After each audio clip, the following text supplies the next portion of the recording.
ខ្ញុំធំមកជាមួយនឹងពាក្យថាចេះមកពីរៀនមានមកពីរងតែការពិតវាមិនដូចគេថាខ្ញុំខំណាស់ដែរតែមានកន្លែងជ្រោខ្ញុំហត់ចុយមកជាមួយនឹងប្រេងវាសនាប្រាជីវិតមិនសូវស្រួលដូចជាគេថាចង់បានដោយឲ្យជីវិតរស់ទៅតាមអាត្មាបញ្ហាចូលមកគ្មានអីអស្ចារ្យទេដាក់កាហ្វេមួយកែវអង្គុយតែបទចម្រៀងរៀបរាប់ពីជីវិតក្រោមដំណត់ទឹកភ្លៀងសង្ឃឹមថាមាននយោតាមរយៈសូសៀលអារម្មណ៍ពិតពីក្មេងមួយប្រែคล้ายទៅចម្រៀង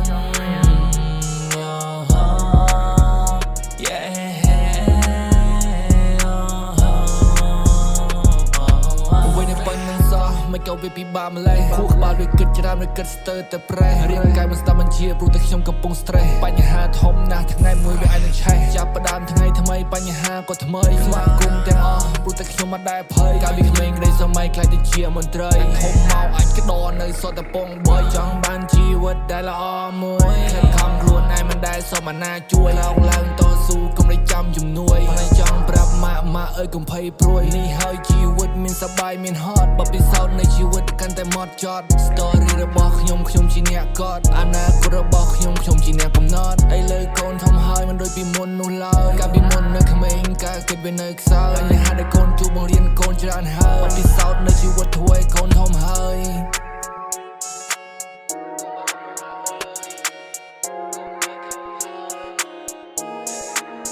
ខ្ញុំធំមកជាមួយនឹងពាក្យថាចេះមកពីរៀនមានមកពីរងតែការពិតវាមិនដូចគេថាខ្ញុំខំណាស់ដែរតែមានកន្លែងជ្រោខ្ញុំហត់ចុយមកជាមួយនឹងប្រេងវាសនាប្រាជីវិតមិនសូវស្រួលដូចជាគេថាចង់បានដោយឲ្យជីវិតរស់ទៅតាមអាត្មាបញ្ហាចូលមកគ្មានអីអស្ចារ្យទេដាក់កាហ្វេមួយកែវអង្គុយតែបទចម្រៀងរៀបរាប់ពីជីវិតក្រោមដំណត់ទឹកភ្លៀងសង្ឃឹមថាមាននយោតាមរយៈសូសៀលអារម្មណ៍ពិតពីក្មេងមួយប្រែคล้ายទៅចម្រៀងYeah